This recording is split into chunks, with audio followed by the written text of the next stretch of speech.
prácticas, un ACV. Vamos a hablar un poco de ello rápidamente. Vamos a comenzar con esta pregunta. De los siguientes síntomas, viéndolo ustedes un paciente en la calle, ¿cuál creen que es el que más los haría sospechar de un ACV? Rostro caído, alteración del equilibrio, pérdida de la fuerza de un brazo, disminución de la visión en uno o en ambos ojos, dificultad para hablar, o todas las anteriores. Todas, ¿verdad? Sí, muy bien. Sí, pues es cierto, ¿no? Todos ellos son síntomas de focalidad, es decir, nos hacen sospechar de alguna lesión del sistema nervioso central, encefálica, que puede estar provocándolo, ¿no? En estas patologías ya saben todos que hay que actuar rápido. Existen múltiples algoritmos desde la escala de Cincinnati de los 90 hasta estos más recientes, ¿no? Como el FAST, el BFAST y el rápido en nuestro idioma, que hablan de premura, ¿no? Que hay que conocerlos nosotros y enseñarlos también para que las personas no de la salud sepan identificar un cuadro de estos y acudir rápidamente, ¿no? El rápido dice rostro caído, alteración del equilibrio, pérdida de la fuerza, impedimento visual repentino, dificultad para hablar, y el lado es de rápidamente obtener ayuda, ¿no? Un poco de epidemiología. Bueno, el ACV, todos lo hemos visto, segunda causa de muerte a nivel mundial, tercera causa de discapacidad a nivel mundial. Cerca de 12 a 15 millones de personas van a tener un ACV al año. Hay 94 millones viviendo con ACV. De los 12, 15 que les da, 7 millones pueden fallecer en el año que les da el evento. Hay un incremento de ACV en población joven. Aproximadamente 1 de cada 4 vamos a padecer un ACV a lo largo de nuestras vidas. No es de viejitos, antes decíamos es de ancianos. El 53% de las personas que padecen un ACV tienen menos de 70 años. Y el 89% de los casos se da en países como el nuestro, de bajos y medianos ingresos, que es los países en los cuales la incidencia está aumentando. ¿Qué les parece este caso? Es una mujer joven, 59 años, hipertensa y fibromiálgica. Refiere que toma losartán y dice que tiene 2 días de enfermedad. Lo que ella refiere es que 2 días antes del ingreso, sensación de adormecimiento del brazo derecho. El día que acude por emergencia, dificultad para hablar y debilidad del lado izquierdo del cuerpo. Una presión de 113/85, frecuencia de 70, satura bien 91, y al examen la encontramos despierta, obedeciendo las órdenes. Tenía un tartamudeo al interrogatorio, tenía una hemiparesia brachiocrural a predominio crural. La fuerza era 4/5 en el miembro superior derecho, 4 más sobre 5 en el miembro superior derecho, 4/5 en el izquierdo, y las piernas estaban 4/5 a la derecha, 3/5 a la izquierda, pero por momentos la debilidad se hacía fluctuante. Reflejos presentes, no había Babinski. ¿Qué les parece? ¿Les parece un caso sugestivo? ¿Les parece un caso que más o menos hay que vigilar? ¿Está fingiendo? ¿Qué opinan? Sí. ¿Sugestivo? No. ¿Sí? A medias. A ver, ¿quiénes creen que es sugestivo? Levanten la mano. Ya. Arriba la mano. Ya. Entonces la mayoría cree que no es. Creen que sí es. Ya, muy bien. Vamos a ver un poco de eso. ¿Ya? Entonces vamos a hablar un poco de la definición de ACV. ACV, SB, ictus, stroke, múltiples sinónimos, es un síndrome clínico que se caracteriza por estas 4 cosas. La sintomatología es de focalidad, es decir, la lesión va a referir, los síntomas del paciente se deben atribuir a una lesión focal cerebral, ¿no? El desarrollo de los síntomas suele ser súbito, existe una falta de resolución, en el caso del ACV, 24 horas o más, ¿no? Y en el día usualmente es menos de 1 hora, ¿no? Pero la resolución no es rápida del cuadro, y esto es debido a una disfunción vascular, ¿no? La disfunción vascular puede ser sangrado, ruptura del vaso, o puede ser isquemia, obstrucción del mismo. Para hablar un poco de focalidad tenemos que conocer los territorios vasculares, porque sin esto no podemos hablar de focalidad. En general se describen dos circulaciones, la circulación anterior y la circulación posterior. La circulación anterior, gobernada por la carótida interna, que es la ramita que están viendo acá, el tronco grueso, rama de la carótida común, a su vez rama del tronco o directamente de la aorta, ¿no? Dependiendo del lado que salga. Esta carótida interna tiene como ramas terminales la cerebral media, esta arteria grande de aquí, que irriga la parte lateral del hemisferio cerebral. Y No está el pulmón.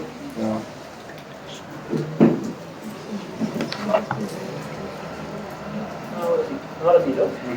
Listo. Carótida interna, terminal, la rama terminal, la cerebral media, que irriga la parte lateral, que ya lo vamos a ver más adelante, y la carótida anterior, ¿no? Las carótidas anteriores se comunican por medio de la comunicante anterior. También hay una rama comunicante posterior para comunicarnos con el sistema de la circulación posterior, ¿verdad? Listo, y la circulación posterior, que básicamente está gobernado por el sistema vértebro-basilar, las dos vertebrales, ramas de la subclavia, se juntan y forman la basilar. La vertebral da como rama principal a la pica, ¿no? Que es la arteria cerebelosa posterior inferior. Ya cuando están ya juntas, la basilar da rama a la aica, que es la cerebelosa anterior inferior. Ya en la parte distal de la basilar, la cerebelosa superior, hay ramas perforantes para protuberancia, mesencéfalo, y la rama final del sistema, que es la cerebral posterior. Cada una de ellas va a manifestar, va a irrigar cierto territorio, y la obstrucción o la ruptura va a manifestar cierta clínica, ¿no? La clínica más común, la arteria que más se afecta, la que tiene el mayor flujo y la que irriga la mayor parte del encéfalo, es la cerebral media.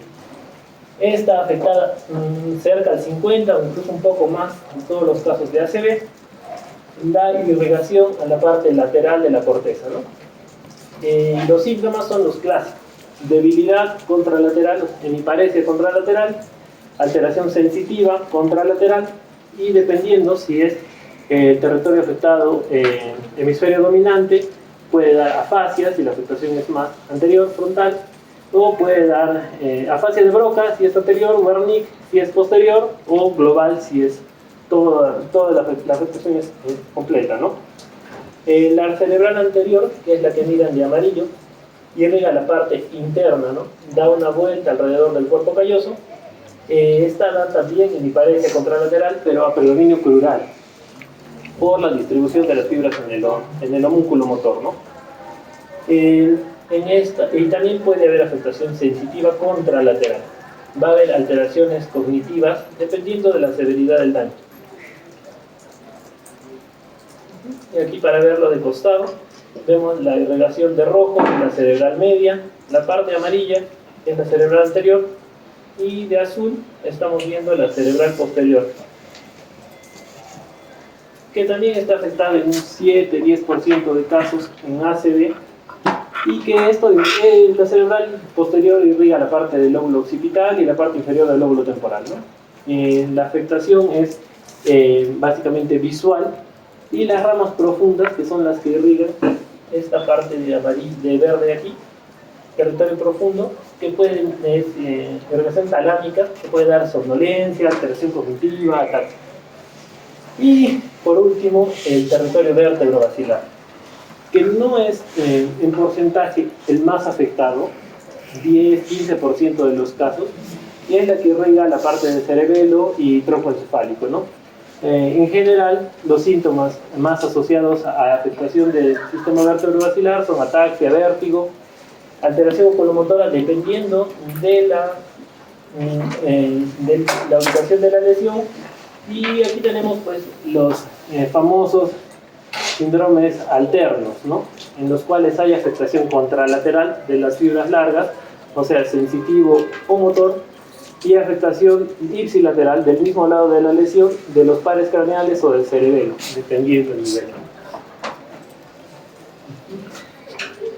Hablando del siguiente acápite, hemos hablado de focalización, de territorios vasculares, y el otro es la duración, ¿no?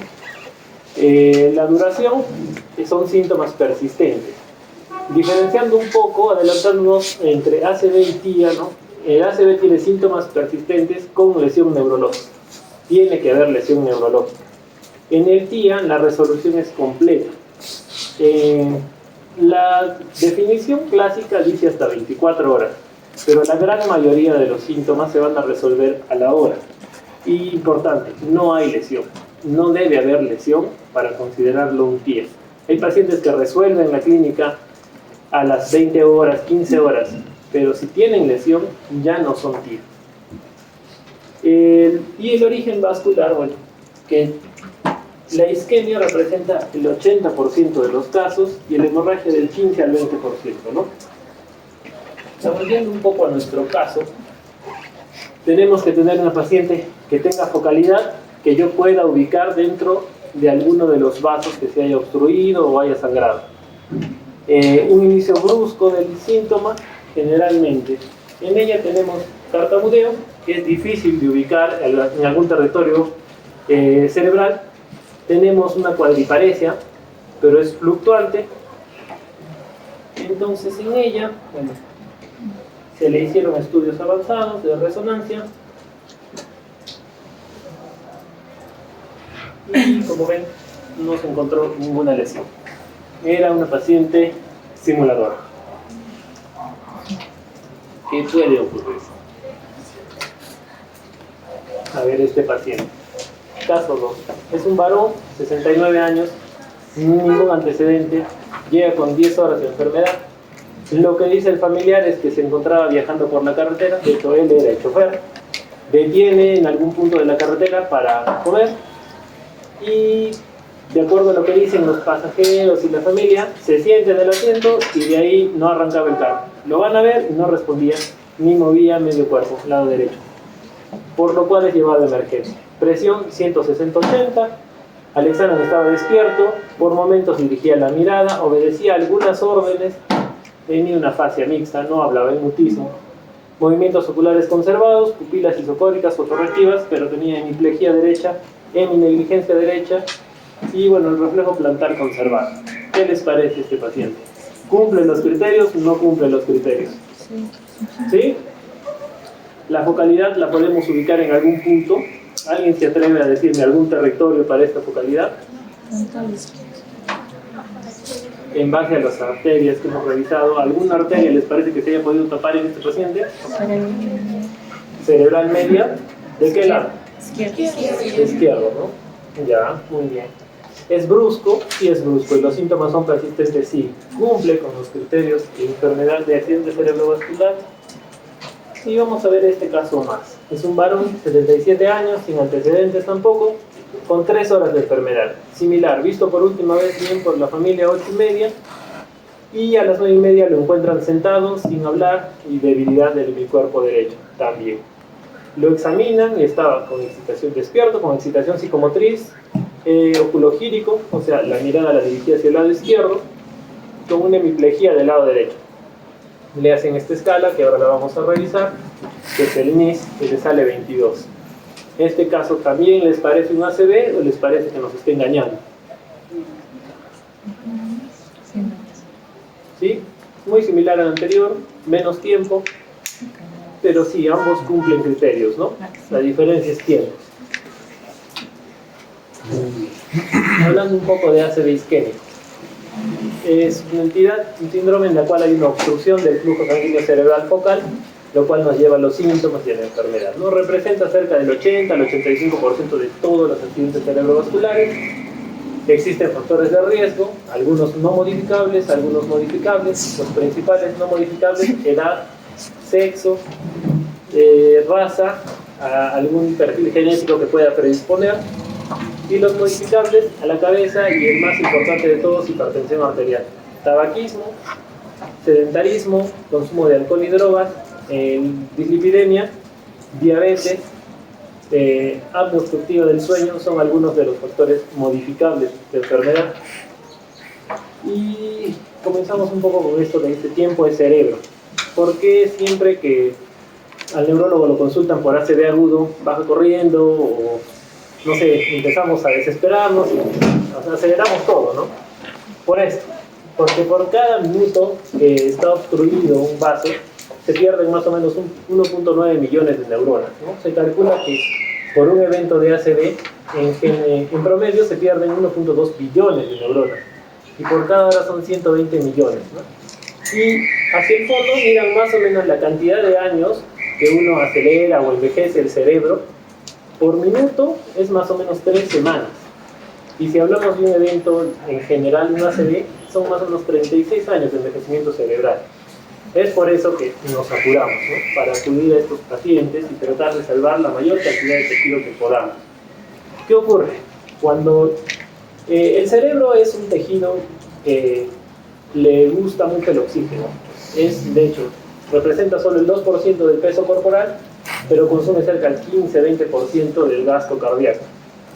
Es decir, para su pequeño volumen consume demasiado.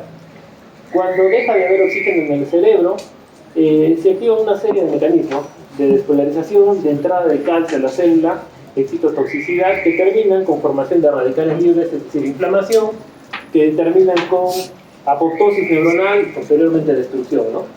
Algunas apoptosis, o sea, no hay inflamación, algunas llevan a necrosis, es decir, inflama el tejido. Y cuando ocurre uno de estos eventos, en promedio en el cerebro tenemos un flujo sanguíneo cerebral de 50 mililitros por cada 100 gramos de tejido por minuto. Cuando ocurre una obstrucción, este flujo sanguíneo obviamente disminuye, ¿no? Para llegar a estar infartado un tejido, se describe que el flujo es por debajo de 10 mililitros por cada 100 gramos por minuto, ¿no? En la zona de penumbra está por debajo de lo normal, entre 10 y 20 mililitros por minuto, y hay una zona oligoémica. Es decir, cuando el paciente llega a la emergencia con un ACV isquémico, llega con una zona ya infartada, que ya no se puede hacer absolutamente nada por esa zona, y llega con zonas alrededor de la misma que por colateralidad, por tiempo, todavía se pueden salvar, ¿no? Es tejido que todavía puede recuperar. Para repetir un poco lo de ataque isquémico transitorio que vimos en los criterios, ¿no? El ataque isquémico transitorio es un déficit neurológico súbito, igual, pero como su nombre dice, es transitorio. La definición es que revierte en 24 horas y no hay lesión. Para fines prácticos, la gran mayoría duran 1 hora, no duran más. Existen algunas escalas que nos pueden permitir valorar el riesgo. ¿Y cuál es el riesgo de un ataque isquémico transitorio? En el ataque isquémico transitorio ha habido obstrucción, pero el cuerpo, por mecanismos reguladores, ha logrado liberar la obstrucción y restaurar la circulación. Entonces existen algunos factores que pueden llevarte a hacer pensar que esto se va a repetir pronto. Y estas escalas, esta es la más conocida, no sé si la conocen, de ABCD2, nos permiten valorar riesgo de recurrencia de infarto. La edad, más de 60 años, presión alta al momento del evento, que la clínica sea altamente sugestiva, ¿no? Da más puntos mientras más sugestivo es, ¿no? La debilidad es lo que más puntúa, la alteración del lenguaje puntúa menos. Y bueno, la duración, ¿no? Si ha durado mucho, también es más riesgo. Y la última vez de diabetes. Ahora la diabetes está incluida. Pacientes con un ABC2 alto, más de 4, deberían estar hospitalizados y manejarse como un ACV, porque el riesgo de que tengan un ACV dentro de la semana es alto. Y bueno, esto es un poco de la clasificación. Ya hablando de ACV isquémico, como hemos estado hablando, tenemos algunas causas para el ACV. Esta ya es etiología del ACV. No todos los ACV, si bien en todos hay obstrucción del flujo, existen diversas causas para esta obstrucción. Los más comunes son aterotrombóticos, es decir, hay una obstrucción gradual de las arterias, generalmente grandes arterias, carótida. Aquí el principal factor de riesgo siempre la hipertensión, pero la diabetes, la dislipidemia y el tabaquismo también tienen un rol importante, ¿no? Generalmente la afectación en un infarto aterotrombótico, el tamaño del infarto es grande, es de mediano a grande. Como segunda causa etiológica están los ACVs cardioembólicos, que suelen ser más súbitos. Generalmente la principal causa es fibrilación auricular. Todos deben haber visto pacientes fibrilados que hacen ACV. Existen otras, trombo intramural, IMA reciente, valvulopatías, prótesis, que aumentan el riesgo de cardioembolismo y posterior infarto. También el tamaño desde mediano a grande. Existe una etiología lacunar que se refiere, es un aterotrombótico pero de menor tamaño. Mide aproximadamente, es menos de 15 milímetros por definición. Este está fuerte, de hipertensión. Lo que ocurre es que hay un cambio en la anatomía del vaso sanguíneo, una lipohialinosis que lo hace más susceptible a taparse, pero son los vasos pequeños, generalmente perforantes. Estos infartos son chiquitos. Existen causas inhabituales, causas raras de infartos, sí, como por ejemplo la disección arterial. ¿Alguno ha visto alguna disección arterial? Yo tampoco he visto, es raro.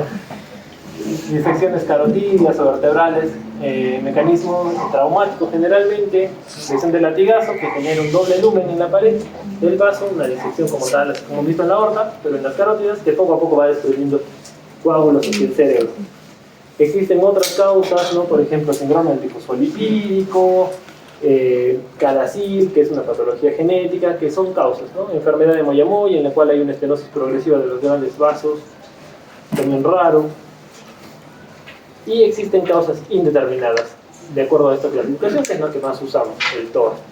Las causas indeterminadas vienen a ser cuando no encontramos nada que esté llevando al ACV, no son tan raras, 30% en algunas series, hasta 40%. Y otra causa indeterminada sería cuando encontramos dos de estos factores de peso, ¿no? Encontramos una obstrucción severa en la carótida y además el paciente es fibrilador. ¿Cuál de las dos le dio el infarto? No lo sé, queda como indeterminado. En cuanto al diagnóstico, la clínica manda, en lo que hemos estado viendo, es la primera sospecha, ¿no? Y está en relación al territorio vascular afectado.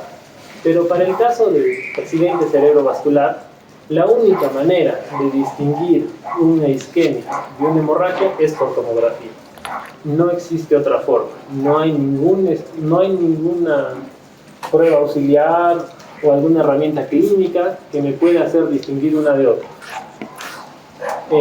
La tomografía siempre se debe realizar apenas entra el paciente. De hecho hay un nuevo eslogan: tiempo de cerebro, imagen es cerebro, porque ahora tenemos que acelerar cada vez más la toma de la imagen.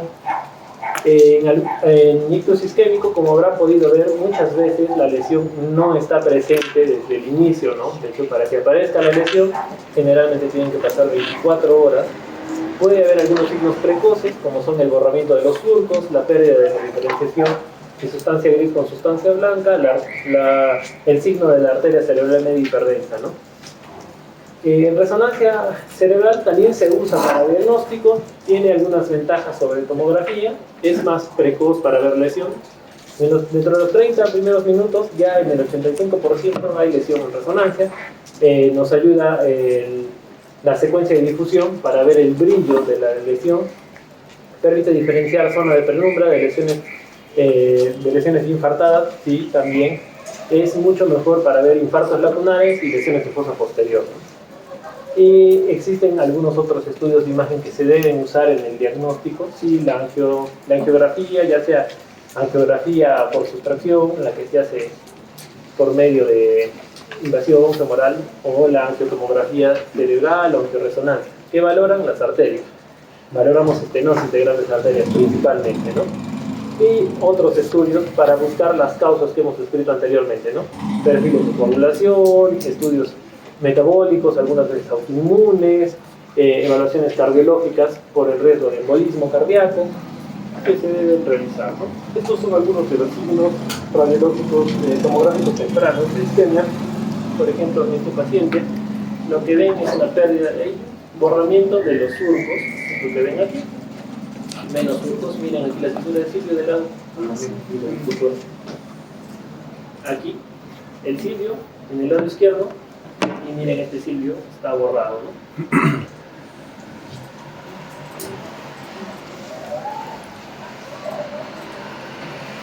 Aquí estamos viendo una resonancia, ya deben haber visto muchas de esta secuencia de difusión en la cual se mira el brillo está restringiendo difusión, lo que decimos, y en el FLAIR que se mira la lesión también, ¿no? El FLAIR es para ver ya el daño establecido.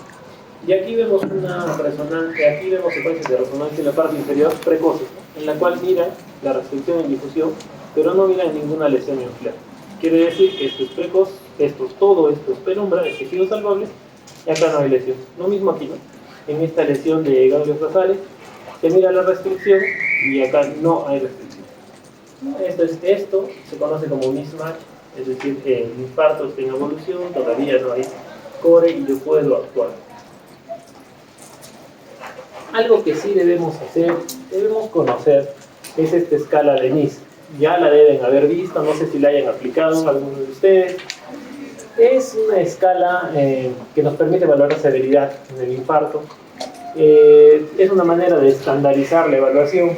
Tiene algunos bemoles, no es perfecta. Su principal bemol es que evalúa está hecha para evaluación de territorio anterior. No está hecha para evaluación de territorio posterior. Así que el territorio posterior podría tener un déficit severo y tener un NIS bajo. De hecho, son 11 acápites que evalúa. Los primeros 3 es valoración de nivel de conciencia, orientación y órdenes, mirada conjugada, campos visuales, parálisis facial, motricidad de brazos y piernas, ataxia, sensitivo, lenguaje, disartria y negligencia, ¿no? En la escala se fundó del 0 al 42 para hablar de un ACV menor o un ACV menor es cuando tenemos una escala menor a 5, ¿no? Cuando hablamos de un ACV mayor, un ACV severo, hablamos de una escala de NIS mayor a 15 y el moderado pues entre 5 y 15. Nos permite estandarizar la evaluación y ver la evolución. Y ahora vamos a hablar un poco del tratamiento, de la fase aguda del manejo del ACV isquémico. ¿Cuál es el objetivo del tratamiento en fase aguda? Restaurar el flujo cerebral. Hay una obstrucción y tengo que resolver esa obstrucción para que vuelva a haber circulación cerebral. Minimice el daño y previene recurrencias, ¿no? El tratamiento, de hecho, comienza desde la fase prehospitalaria, desde lo que todos ustedes me han respondido, desde saber reconocer el evento y derivarlo. Porque mientras más demore, pues esto va a avanzar, ¿no? Luego tiene que hacerse una evaluación inicial en emergencia, rápida, valorar reperfusión, ya sea endovenosa o trombectomía, y bueno, y el manejo médico general de la fase aguda. Nos vamos a desglosar un poco. Ya viendo el prehospitalario, el reconocimiento es vital y la derivación también. Debo hacerla rápido y a un centro en el cual no pierda el tiempo. No lo voy a estar llevando a la posta para luego traerlo al hospital. Porque en la posta, lamentablemente, esta condición no se va a poder manejar. No van a poder definir en cuál de los dos escenarios están y no van a poder hacer nada. Entonces, en este caso, en el prehospitalario, se debe derivar al hospital donde pueda recibir una atención y debe hacerse pronto y idealmente comunicarlo. Es algo que nunca se hace, pero bueno, trataremos de empezar. Las guías americanas, europeas, todas ellas hablan de un prehospitalario avisando al centro que lo vas a llevar, estoy llevándote un ACV, porque ellos tienen que esperarte en la puerta para evaluarlo rápido y hacerle tomografía, así no perdemos tiempo. En nuestro medio, lamentablemente, eso no se da. La mayor parte de veces lo lleva el familiar, a veces hasta lo pelotean. El bombero tampoco avisa, en general nadie avisa, ¿no? Solo cuando ha llegado a un hospital y lo está moviendo de hospital a hospital. Pero eso se debe empezar a instaurar. En la evaluación inicial, lo primero es determinar la hora de inicio, porque en base a la hora vamos a poder determinar si el paciente es candidato o no a tratamiento. Valorar factores de riesgo y ver uso de medicación previa, ¿no? Anticoagulación, antiagregación. Se debe hacer en emergencia igual, ¿no? Un ABC. Si está el paciente hipóxico, no voy a llevarlo igual a tomografía, ¿no? Se me va a seguir comprometiéndose más, ¿no? Tengo que hacer un ABC, ¿no? Glicemia, signos vitales, es lo primero. Se menciona beta-HCG en mujeres, aunque no suelen ser tan jóvenes, igual. Se debe hacer la escala de NIS a todos los pacientes para valorar severidad y se debe tener esto en cuenta, ¿no? El tiempo desde que el paciente ingresa al hospital hasta que llega a la imagen debe procurar de ser menos de 20 minutos. Debemos tratar de correr. La tomografía sirve para excluir sangrado. Miro que no hay sangre y pues procedo con lo siguiente, ¿no? Los otros estudios, INR, plaquetas, función renal, electrocardiograma, se pueden ir cursando mientras lo estoy tratando, pero no son esenciales para iniciar un tratamiento agudo en esta condición. Entonces, el siguiente paso, una vez he visto la tomografía y he visto que no hay sangrado, es reperfundir. ¿Qué usamos para trombolisis endovenosa? Activadores del plasminógeno tisular, ¿no? En el medio, alteplase. No sé si han visto. Alteplase, exilicia. Existe una nueva sustancia, tenecteplase, todavía no en el medio, que tiene algunas ventajas que vamos a comentar. De acuerdo a guías, ¿cuándo debe estar indicado el activismo, el alteplase, la reperfusión? En pacientes que lleguen con menos de 4 horas y media de inicio de síntomas, ¿no? Está indicada para mayores de 18 años. En pediatría todavía no hay evidencia, igual que es raro tener un ACV en niños, y sus causas son raras, ¿no? Y tomografía sin sangrado. Esas son las indicaciones. Algunas exclusiones, las que yo debo ver rápidamente: anticoagulantes, ¿no? Si está usando anticoagulantes, es una contraindicación. Hasta el momento es una contraindicación. Cirugías mayores, sangrados recientes, son contraindicaciones también, dependiendo, ¿no? Se puede valorar. Las guías las mencionan como contraindicación, no hablan de absolutas y relativas, pero cada vez las absolutas están bajando más. Cirugía mayor depende, ¿no? Si es una cirugía cerebral, bueno, considerar, ¿no? Va a sangrar, va a empeorar el cuadro. Si es una colelat, tiene un clip, el riesgo de sangrado es muy alto. Alguna vez hemos trombolizado con colelat, alguna vez hemos trombolizado con artrosis de rodilla, con operación de rodilla. Bueno, son tejidos que se pueden todavía manejar, ¿no? Se coordina con el colega cirujano. Las plaquetas por debajo de 100.000 sí son contraindicación, pero no son para contraindicación de inicio, son posterior. Si estoy trombolizando y me llegan los resultados con plaquetas bajas, no la debo de tener. Y si está anticoagulado con warfarina, ver que esté bien anticoagulado. En ese caso sí, ¿no? Toma anticoagulante, es warfarina, debería revisar INR, porque si está dándole un ACV isquémico, probablemente no esté bien nivelado, no esté en rango. Si está por debajo de 1.7 el INR, lo puedo trombolizar. En cuanto al uso de heparina, de los anticoagulantes directos, apixaban, dabigatran, hasta el momento son contraindicación. Salvo tengamos reversor, pero en guías no está, pero hay algunos estudios publicados que revirtiendo el anticoagulante se puede trombolizar. Pero eso todavía establecido en una guía con un protocolo no está. Se ha hecho algunas veces y donde yo trabajo hemos hecho un par de veces una reversión, pero no es lo habitual, no es lo común, no les van a preguntar en ningún examen que reviertan a nadie. La dosis del alteplase, bueno, es 0.9 miligramos por kilo, el 10% se da en bolo directo, el 90% restante se pasa en infusión continua. Mientras espera la infusión es en 1 hora, tenemos que estar vigilando síntomas neurológicos. De haberles mejoría, por eso es importante hacer un NIS. De haberles mejoría, como me doy cuenta, el NIS aumenta más de 2 puntos, debo detener la trombolisis porque estoy pensando que he hecho sangrar el tejido y llevarlo a tomografía urgente, ¿no? De haber sangrado en algún punto, si no es compresible, igual debo detener la trombolisis, ¿no? Y bueno, cuando no cumple el criterio inicial de 4.5 horas, se puede alargar un poco el periodo de ventana con estudios de resonancia o tomografía por perfusión, que lo vamos a ver más adelante. Me parece que he puesto una imagen en los cuales yo demuestre esta disparidad, ¿no? O sea, todavía hay penumbra, todavía hay tejido salvable y puedo aplicar trombolisis. ¿Hasta cuánto tiempo puedo aplicar trombolisis? En guías, la guía europea, hasta 9 horas de inicio de síntomas. O paciente que tenga inicio desconocido, un BICAP, ¿no? Se durmió bien y despertó mal. ¿En qué momento de la noche le dio el infarto? No lo sé. Es un tiempo no conocido.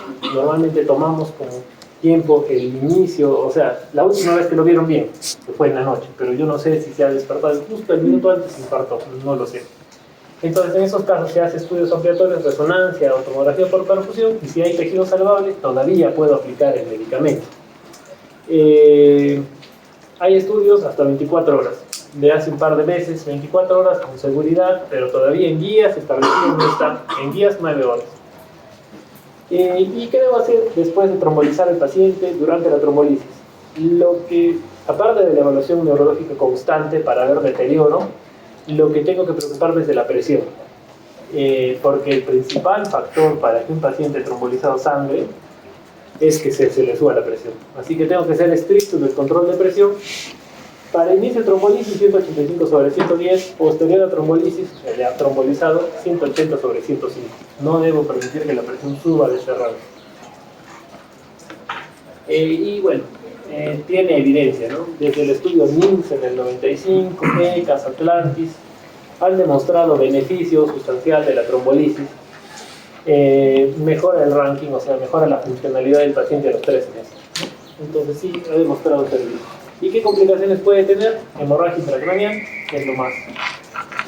De lo que más miedo tenemos, 7% de casos pueden sangrar. Puede haber reacción anafiláctica, angioedema, por la actinitis, sí está reportado, 1 a 2% de casos, no es muy común. Y otros son sangrados en otras partes del cuerpo, ¿no? Gingioborragia, epistaxis que se dan, pero si la zona es compresible, no debería de tenerla, ¿no?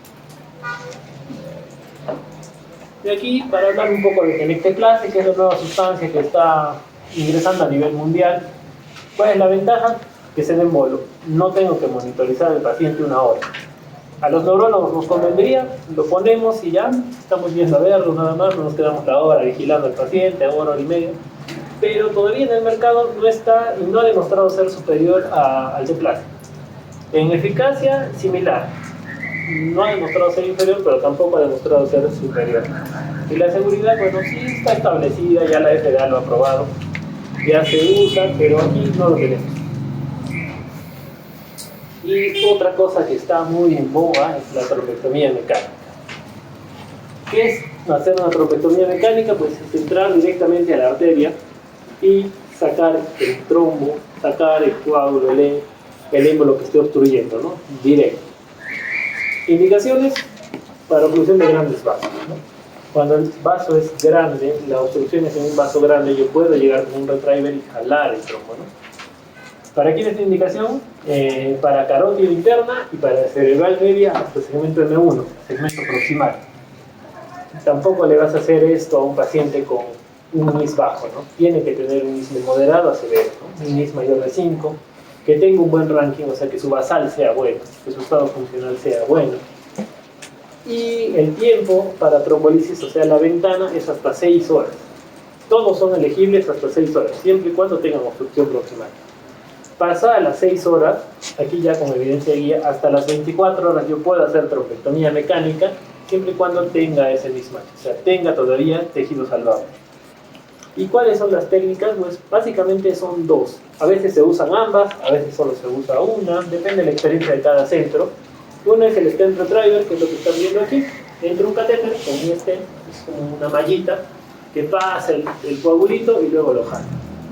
Y la otra es aspiración directa, ¿no? Un aspirador. Conectan con una sonda a un aspirador y lo aspiran el trombo. ¿Recanaliza siempre? No, no siempre. Pero sirve para los grandes vasos, que son los más refractarios a trombolizar, ¿no? Trombolizar un gran vaso, un vaso tapado proximal, no tiene mucho éxito. Así sea muy temprano, porque los trombos suelen ser muy grandes. Lamentablemente esto todavía está en camino en nuestro medio, no está establecido, todavía no tenemos la capacitación técnica para realizar todavía en la mayoría de los centros, ¿no? Esto es algo todavía que se está viendo, esperemos a futuro poder decirles sí, tengo estos casos de trombectomía, pero todavía no se tiene. Está en camino, en otros lados es lo que se hace, ya están entrando a territorio vértebro-basilar, están entrando a N2, todavía buscando evidencia de que sirva, pues es la forma más directa de desobstruir algo. Y bueno, el manejo médico en la fase aguda, igual no hay que olvidarnos de todas las otras condiciones que afectan al paciente, ¿no? Si bien el objetivo principal es retornar el flujo cerebral, hay que vigilar la presión, la glicemia, la temperatura, y prevenir algunas complicaciones, ¿no? En el manejo de presión somos bastante laxos, porque la hipertensión en el ACV isquémico es un mecanismo compensador. Se ha obstruido, ha bajado el flujo y ¿qué hace el cerebro? Pues si tiene bajo flujo, eleva la presión para tratar de vencer la obstrucción, para tratar de irrigar mejor esa zona, ¿no? Siente que le falta oxígeno, pide más y aumenta la presión. Si no voy a trombolizar, la presión se debería tratar solo por encima de 220 sobre 120 milímetros de mercurio. Si está por debajo de eso, en realidad, dentro de las primeras 24 horas no deberíamos tratarla. Es algo muy difícil de hacer, ¿no? Alguien mira 200, 100 y lo primero que se le viene a la mente hay que bajarle la presión. En ACV indicado no está, en ACV isquémico. Cuando trombolizamos, ya les dije, por debajo de 180 sobre 105, igual somos permisivos. ¿Y qué usamos? En general se recomienda uso de antihipertensivo endovenoso, porque tienen un efecto rápido, tiempo de vida medio corto, así que si lo hipotenso, también esto va a ser transitorio. Lo manejo más fácil, lo titulo, no debo bajarle mucho la presión. El control glicémico estricto sí es necesario, porque mal control glicémico, ya sea hipo o hiper, tiene peor pronóstico, mayor daño al tejido, entre 140 y 180 es lo óptimo. Lo mismo con la temperatura, evitar fiebre y algunas complicaciones que se dan, ¿no? Es evaluar alimentación. Muchos pacientes se complican con neumonías, hay que evaluar que no haya microaspiraciones, hay que hacer una evaluación si el paciente está en capacidad para alimentarse. Idealmente dentro de las 24 horas. Se debe prevenir trombosis venosa, sí, idealmente con presión neumática intermitente o inicio de anticoagulación profiláctica, ¿no? Evitar hipoxia. Si está saturando por debajo del 94, solemos suministrar el oxígeno. Evitar aspiración.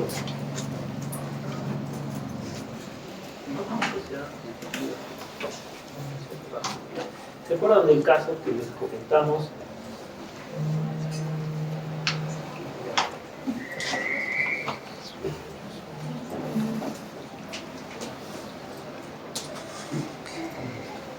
¿Se acuerdan de este paciente?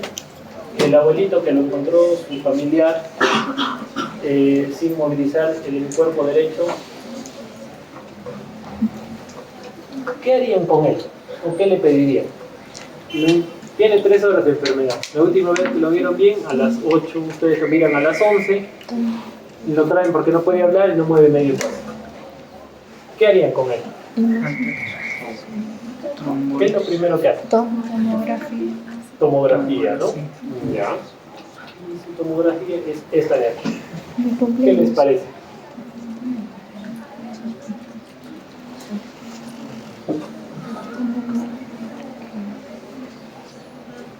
¿Miran algo? ¿Dónde quieren ver? ¿O dónde están buscando primero? ¿Pléjico derecho o afásico? Izquierdo, ¿no? ¿Territorio de qué arteria? Cerebral medio. Más del 50% son de cerebral medio. ¿Ven algo en ese territorio?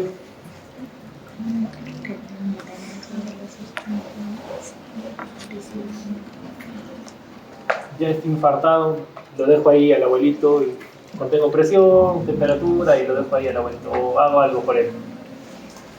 ¿Qué dicen, chicos? Tiene 3 horas. En teoría está en ventana, así que hacer un estudio auxiliar me va a quitar tiempo, ¿no?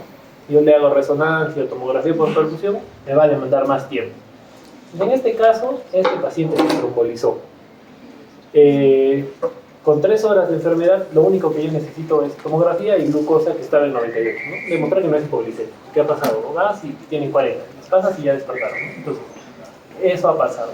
Se trombolizó este paciente con 3 horas y esta es su tomografía de control. Miran la lesión.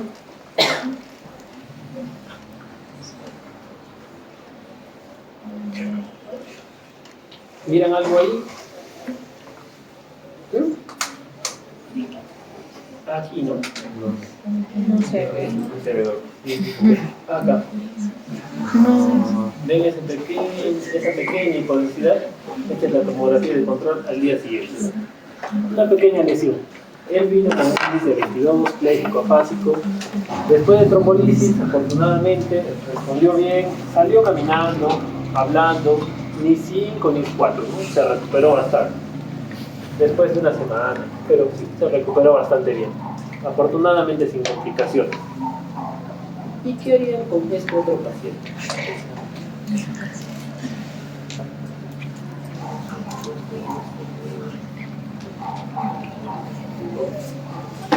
¿Se acuerdan del otro caso?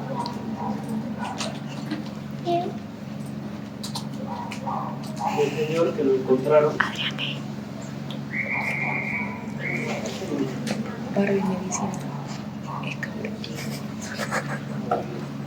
Es un paciente joven, 60 años, que lo encuentran en el timón. No hablaba y no movía, pero lamentablemente como estaba en medio de la carretera, hasta que llega al hospital eran 11 horas. ¿Qué ven ahí? Igual él tenía mis alzos, a él se le calculó de 26 a este paciente. ¿Qué ven ahí? En las 10 horas ya se mira una hipodensidad, esta que están viendo en el círculo rojo. ¿Harían algo por él? ¿Lo dejarían ahí? ¿Lo trombolizan? ¿No lo trombolizan? Si tiene mis altos. Si hacen trombectomía, si hubiese. Tiene mis alto. Ya la contraindicación de mis alto para trombolisis ya dejó de existir, ya no existe. Hacen algo. En mí lo que se tiene que hacer es una imagen que me demuestre que todavía puedo hacer algo. Y es esto.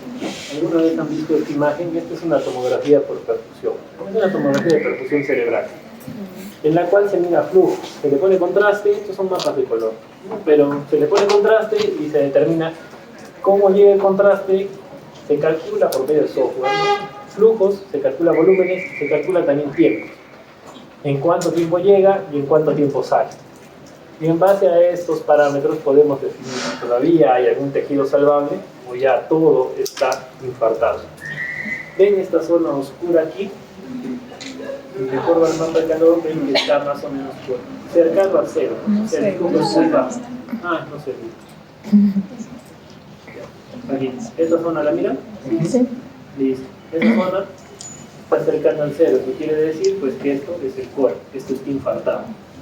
Y si me voy al volumen o al tiempo, no lo puse, debería todavía, espero encontrar un volumen aumentado o normal.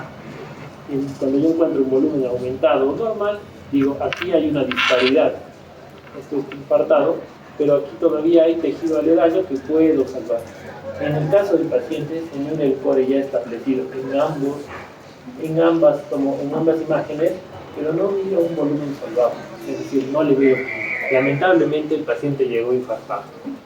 Entonces, en este caso, no se pudo trombolizar, pero de haber habido mismatch, como las resonancias, por ejemplo, o aquí mismo, ¿no? Viendo una lesión aquí, pero ya una lesión más grande, podría haber trombolizado, ¿no? Lamentablemente este paciente llegó tarde. Si el paciente llega tarde o ya trombolice, ¿qué es lo siguiente que debo hacer, no? Lo siguiente que debo hacer es prevención secundaria, ¿no? Lo que tengo que hacer es evitar que el paciente me haga otro evento. Ese es mi objetivo. Para esto hacemos la búsqueda etiológica. Para esto vemos esa clasificación de aterotrombótico, lacunar, cardioembólico, para saber qué tengo que hacer a posterior. Existen algunas consignas. En general, todos los aterotrombóticos se usan antiagregantes. Aspirina o clopidogrel o ticagrelor. Para todos los cardioembólicos se anticoagula. Todos los cardioembólicos anticoagulación. La que guste, de preferencia, si es que se puede, anticoagulantes directos. Tienen menos riesgo de sangrado. Si es que no se puede o la condición es solo para warfarina, por ejemplo, prótesis valvulares, por ejemplo, síndrome fosfolipídico, bueno, warfarina. Pero si es que no, deberían procurarse dar anticoagulantes directos. Lo otro que damos, y deben haber visto, es estatinas, ¿no? Han visto pacientes con ACV y la mayoría está aspirina, atorvastatina, ¿no? Ya parece que es lo único que sabemos recetar, aspirina y atorvastatina. ¿Qué objetivo tienen las estatinas? Estabilizan la placa y el objetivo terapéutico es LDL por debajo de 70 miligramos por decilitro. La damos a dosis de alta intensidad. Nosotros arrancamos con atorvastatina a 80 miligramos.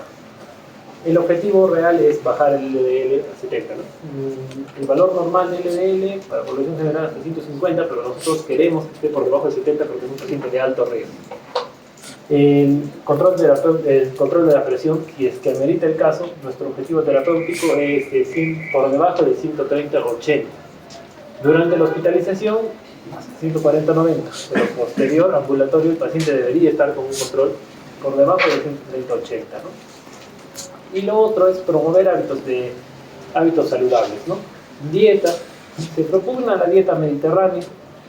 El ejercicio físico se recomienda, las guías de prevención primaria y secundaria en ACV recomiendan ejercicio aeróbico 10 minutos 4 veces al día, o vigoroso 2 veces al día, es lo que se recomienda. Y el cese completo del tabaco, ¿no?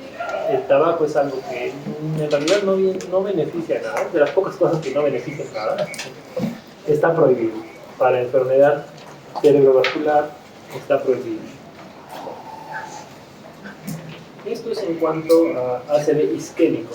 Hasta ahí, ¿alguna pregunta, alguna duda, algún comentario que quieran hacer, que hayan visto hacer? Porque todos han visto ACV, ¿o no? Sí, todos han visto ACV isquémico, por lo menos todos deben haber visto. O alguien no ha visto ACV isquémico. No, ¿verdad? ¿Seguimos? ¿Terminamos? ¿Avanzamos? Ya. Ahora vamos a ver ACV hemorrágico. Esta es una paciente mujer, 69 años, diabética y hipertensa. Va con un día de enfermedad, recibe dolor de cabeza brusco y al momento está somnolienta. Al examen, los ojos cerrados, no responde la voz, escaso gesto al estímulo nociceptivo, las pupilas son isocóricas reactivas y se evidencia rigidez de nuca. ¿Qué creen que tiene la paciente?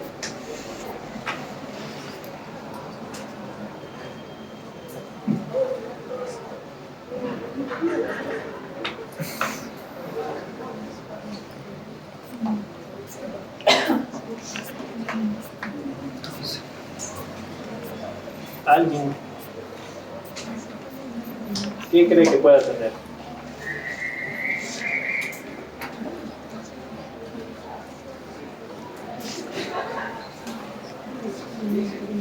Comienza con cefalea, somnolienta, pero cuando la han llevado ya solo responde al dolor.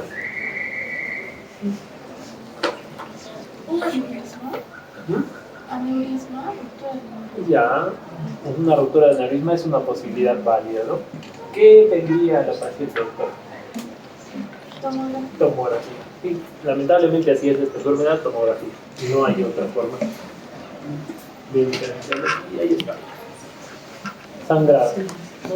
Ahí vemos una hemorragia subaracnoidea, salud. Subaracnoidea intraparenquimal, ¿no? Intraparenquimal.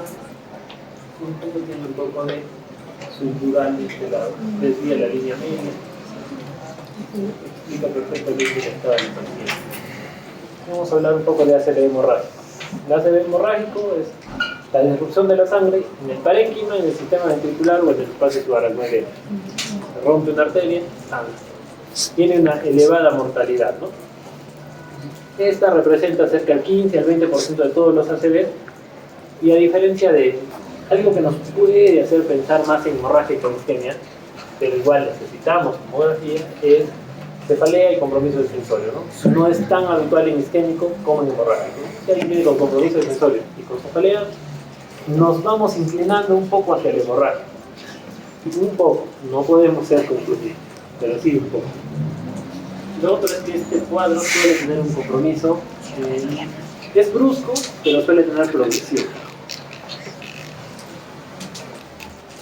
Un poco de epidemiología, cerca del 20, acá en esta serie es el casi 30% de todos los casos, pero como dijimos tiene mayor mortalidad. y representa solo el 28% de los casos de ACV en general. En muertes es el 45%. Se mueren más por ACV hemorrágico. Y da más discapacidad, 50% de discapacidad de todos los casos de ACV, ¿no? 3 millones de personas en el 2021 tuvieron un ACV hemorrágico. Aquí las principales factores de riesgo siguen siendo a la cabeza la presión. En los dos casos es la presión. La polución ambiental, tabaquismo, el alto consumo de sal en la dieta y bueno, combustión. Igual también la mayor prevalencia de la enfermedad en países de bajos ingresos. Aquí tenemos dentro de las causas del ACV hemorrágico, lo podemos dividir en dos grupos, ¿no? Hay causas primarias de hemorragia cerebral y hay causas secundarias de hemorragia cerebral. Las causas primarias son solo dos: hipertensión arterial, o sea, ACV hemorrágico hipertensivo, o angiopatía amiloide. Depósito amiloide que termina por romper un vaso, se rompe y sale. Y las causas secundarias son todas las demás: malformación arteriovenosa rota, aneurisma roto, angiomas. Está aquí la trombosis venosa cerebral, comentaremos un poco al final, neoplasias que sangren, coagulopatías, vasculitis, drogas, cocaína, simpático-miméticas especialmente, ¿no? Y un poco de las primarias, la más común es la hemorragia intracerebral hipertensiva, la más común de todas. Es la ruptura de los vasos que están afectados por lipohialinosis. Generalmente la localización es de territorio profundo, generalmente. Y los síntomas, al igual que el ACV isquémico, igual que todas las condiciones que estamos viendo, va a ser en función de dónde esté localizado, ¿no? Igual la tomografía es el estudio de elección. Existen algunos predictores tomográficos para ver cómo va a ir el paciente, si va a ir bien o va a ir mal. En tomografía se puede ver, lo más importante es ver regularidad, ¿no? Por ejemplo, miren el primer caso. Este es un pequeño ACV hemorrágico de ganglios basales izquierdos que es homogéneo, ¿no? En la densidad. Se mira una misma densidad en casi toda la lesión. Y este es un control de tomografía a las 24 horas, no se mira mayor cambio. A diferencia del de abajo, sangrado irregular, zonas más hiperdensas que otras, mezclado, ¿no? Hiperdenso, hipodenso, que en el control ha crecido en volumen. La irregularidad del sangrado, la densidad heterogénea y un gran volumen de sangrado inicial son predictores de que este sangrado pueda crecer. Existen otros más, pero estos son los más importantes y los más fáciles de ver. Y aquí en ACV hemorrágico hay que saber cómo calcular el volumen.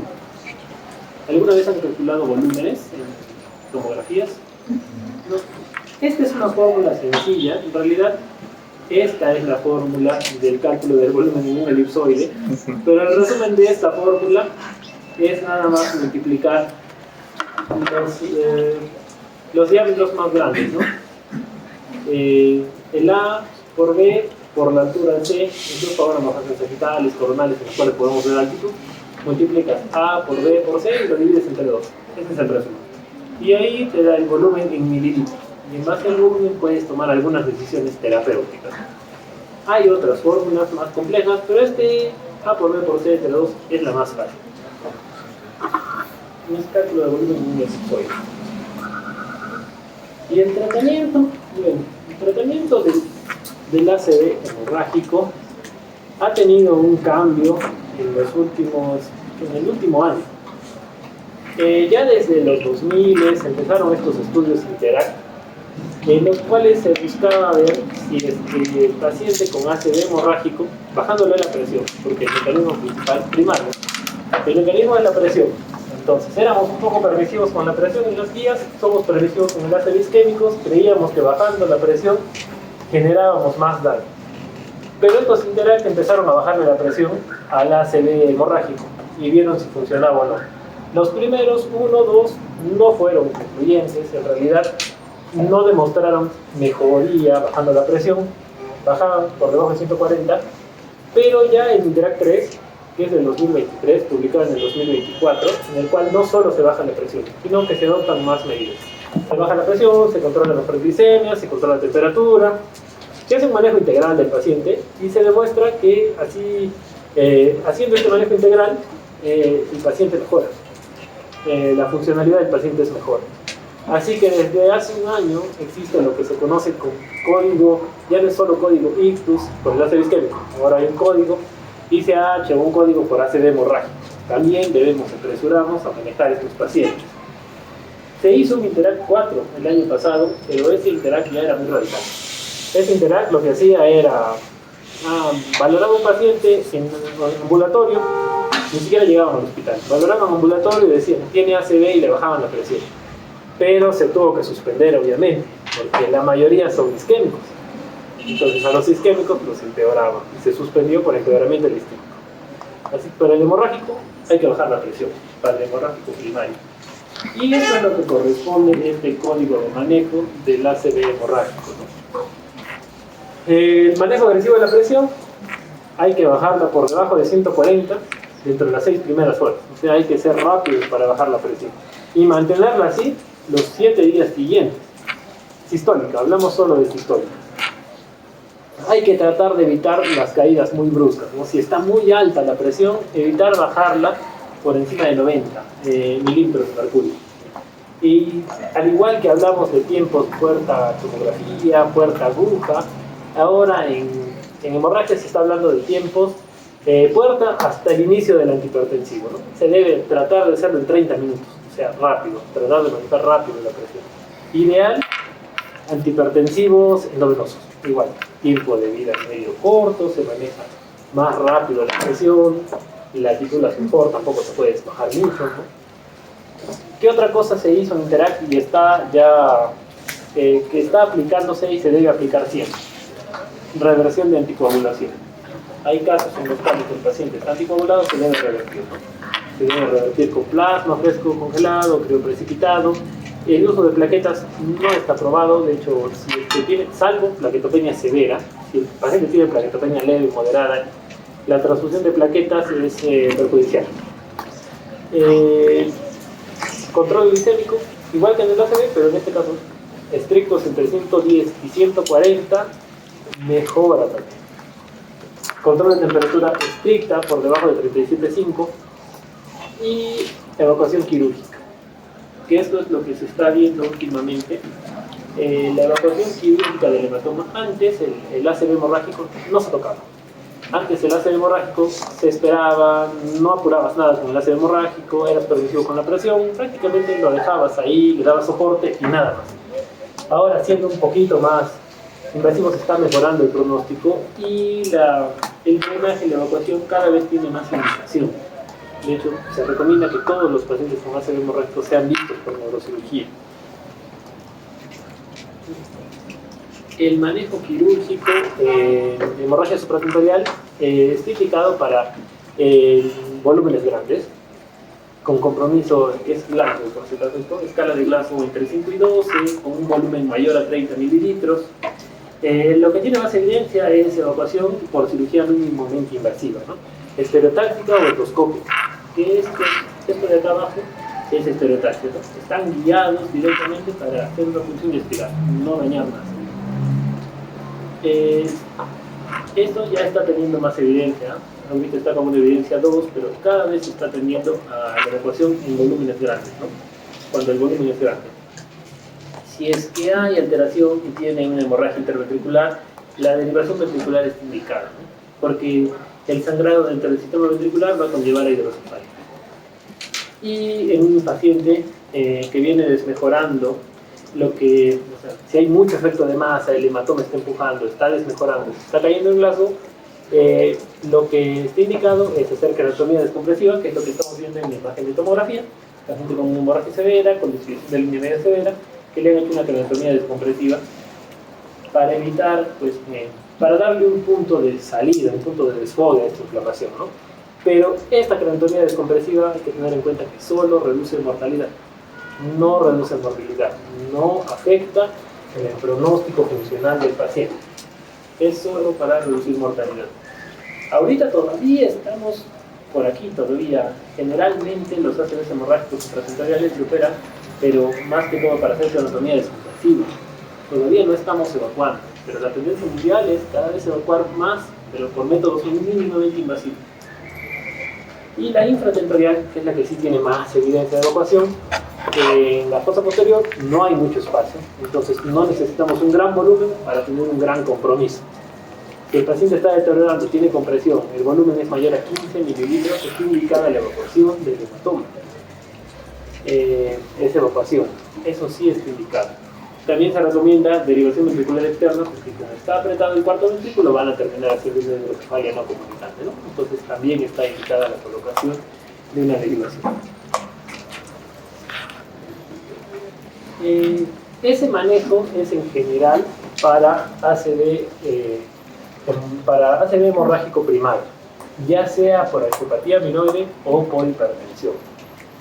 En las causas secundarias se maneja la causa. Es un poco más individualizado dependiendo de la causa. Hablando un poco de angiopatía amiloide, es la causa más frecuente de hemorragia espontánea no hipertensiva, pero del adulto mayor. Esta es sí del paciente mayor. Generalmente la lesión es cortical, como estamos pudiendo ver en las tomografías. Algunas veces se va a presentar hematomas espontáneos lobales pequeños, recurrentes. La resonancia magnética cerebral en este caso va a mostrar microhemorragias corticales, pero no necesariamente van a ser un sangrado sintomático grande. Algunas veces se miran múltiples hemorragias pequeñas que no son muy sintomáticas. ¿Qué es lo que estamos viendo aquí? Entonces, todas las manifestaciones que puede presentar un paciente con angiopatía amiloide. Este es el hematoma lobar, que es el tema que nos atañe, pero además puede haber pequeñas microhemorragias, puede haber depósitos, hemosiderosis superficial, depósitos de siderina superficial, cortical, puede haber a veces hemorragias paranoideas, pequeños microinfartos. ¿Qué es lo que estamos viendo aquí? Estas son secuencias SWI, son secuencias de gradiente para ver sangrado, se mira hipointenso. Estos pequeños puntitos son de microhemorragia, unos pequeños. Este de acá es el depósito de siderina, este es un sangrado más local. La conjunción de esto pues, es el diagnóstico de angiopatía amiloide. Lamentablemente da más riesgo de sangrado, no tiene un tratamiento efectivo. Ya si yo tengo el diagnóstico de angiopatía amiloide, evitar fármacos, controlar factores de riesgo que me puedan conllevar a más sangrado, ¿no? Por ejemplo, un paciente con angiopatía amiloide que ha sangrado debería evitar o ser muy precavido con los coagulantes, con antiagregantes, ¿no? Pero un manejo de la condición en sí no existe. Bueno, hablando un poco del ACV hemorrágico secundario, aquí vamos a hablar de hemorragia subaracnoidea, ¿no? Hemorragia subaracnoidea es sangre en el espacio subaracnoideo. La principal etiología es traumática, pero la causa más frecuente de una hemorragia subaracnoidea espontánea es la ruptura de un aneurisma celular, que es algo a lo que muchos, todos le tenemos miedo, ¿no? ¿Quién no le tiene miedo a tener un aneurisma y que se rompa ese aneurisma? Es algo a lo que todos le tenemos miedo. Es la principal causa de HCA. El pronóstico no es muy bueno, la mortalidad es alta cuando la hemorragia es por ruptura del aneurisma. Existen otras causas de hemorragia subaracnoidea, sí, rupturas de malformaciones arteriovenosas, que la hemorragia intracraneal esté también haciendo una extensión hacia hemorragia subaracnoidea. Aquí al costado vemos el polígono de Willis y las principales localizaciones de los aneurismas circulares, ¿no? En la comunicante anterior, en la comunicante posterior, aneurismas de la carótida misma, de la carótida interna, y aneurismas de la bifurcación de las vertebrales, aneurismas bacilares. Son las localizaciones más habituales. Los factores de riesgo para hemorragia subaracnoidea son hipertensión, tabaquismo, alcohol. Existen algunas condiciones genéticas que se pueden hacer más tener mayor riesgo de padecer de aneurismas, como son la poliquistosis renal, la displasia fibromuscular y la coartación de la aorta, ¿no? Son condiciones ligadas a aneurismas. La hemorragia subaracnoidea aneurismática, algunas veces, no siempre, presenta síntomas premonitorios. En algunas ocasiones existe lo que se conoce como cefalea sentinela. No está descrito en todos los casos, pero sí hay un dolor previo a la ruptura. Existen algunos síntomas de compresiones de pares craneales, como son la parálisis del tercer par craneal, que es lo que todos le tenemos miedo, ¿no? Vemos un paciente con cefalea y vemos anisocoria, y lo primero que pensamos, aneurisma y comunicante posterior. Es lo que deberíamos pensar, ¿no? Que el aneurisma está apretando el tercer par por relación anatómica y está dilatando la pupila, ¿no? También puede haber parálisis del sexto par en aneurismas de la carótida interna, igual por corticoidal. Una vez se rompe, la clínica clásica es cefalea y trueno, dolor intenso, rigidez de nuca y vómitos, es lo clásico. Alteración del nivel de conciencia y déficit neurológico focal. El diagnóstico es por tomografía. Tomografía cerebral, sensibilidad del 95%. Existen casos muy sugerentes de hemorragia cerebral que no tienen imagen tomográfica positiva, que hay dudas tomográficas. El gol estándar es punción lumbar. En la punción lumbar le estoy entrando a espacio subaracnoideo. Si yo miro salida de sangre en mi punción, pues eso es una hemorragia subaracnoidea. Como la diferencia de la traumática, porque algunas veces ustedes habrán visto en la punción lumbar no entramos rápido, ¿no? A veces forzamos, hay difícil acceso y a veces sale un poco de sangre. En la hemorragia subaracnoidea, a diferencia de la traumática, no va a limpiarse el líquido cefalorraquídeo. O sea, yo hago una punción, sale sangre en las primeras gotitas, pero después va aclarando, es traumático.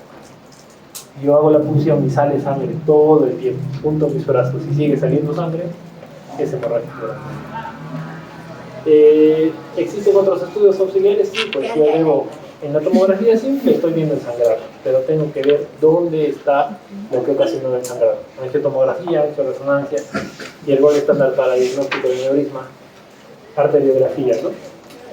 Existen algunas escalas de severidad, seguramente han visto esta, que es la más común, la escala de Fisher, no sé si la conocen, deben haber visto hemorragia subaracnoidea. En la Fisher 1 no hay sangrado, Fisher 2 el sangrado es lineal, menor a 1 milímetro, Fisher 3 mayor de 1 milímetro el grosor, y el Fisher 4 es el que tiene hemorragia intraparenquimal o dentro del sistema ventricular, ¿no? Da severidad, da pronóstico. Ahora hay una escala modificada de Fisher que ayuda al pronóstico y especialmente a ver complicaciones.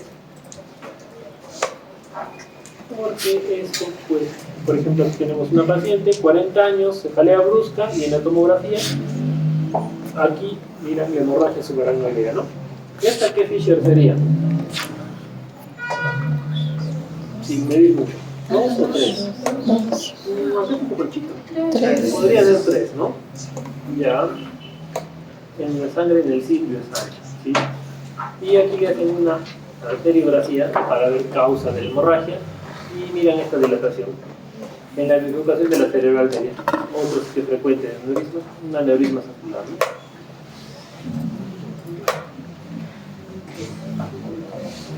¿no? Aquí una angiotomografía, otro aneurisma saccular en la cerebral media, en este caso derecho. El tratamiento de esto es, el tratamiento definitivo es detener o sea, suspender el flujo sanguíneo hacia el aneurisma.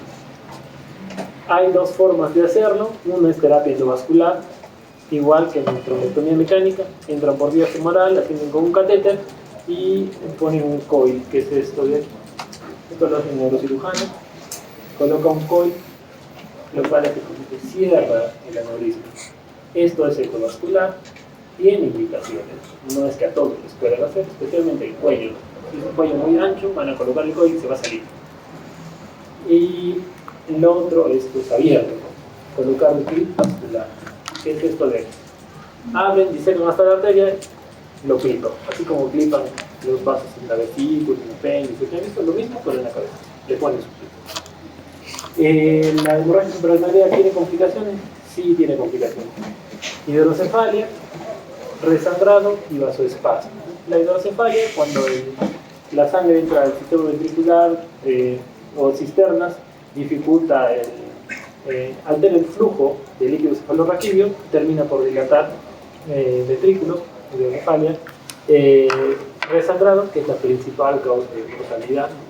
Se rompió el aneurisma, pero por mecanismos compensatorios del cuerpo va a detener ese sangrado, ¿no? Es como cualquier herida, como cualquier sangrado que tenemos. Puede volver a sangrar y eso es la principal causa de mortalidad. Y el vasoespasmo, que por reacción química, la sangre, el espacio subaracnoideo, hace que el vaso sanguíneo se cierre.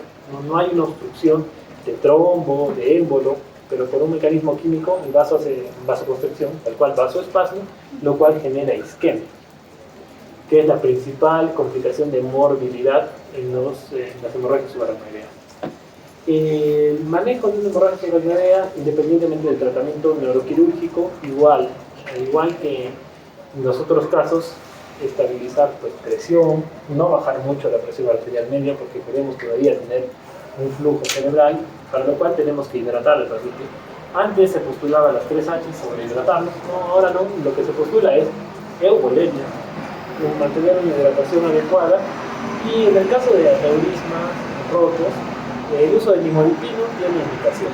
Es la única condición en la cual el limolipino tiene indicación para prevenir vasoespasmo. 60 miligramos cada 4 horas. Creo que con eso estaríamos terminando. ¿Tienen alguna duda, alguna consulta, un tema un poco largo?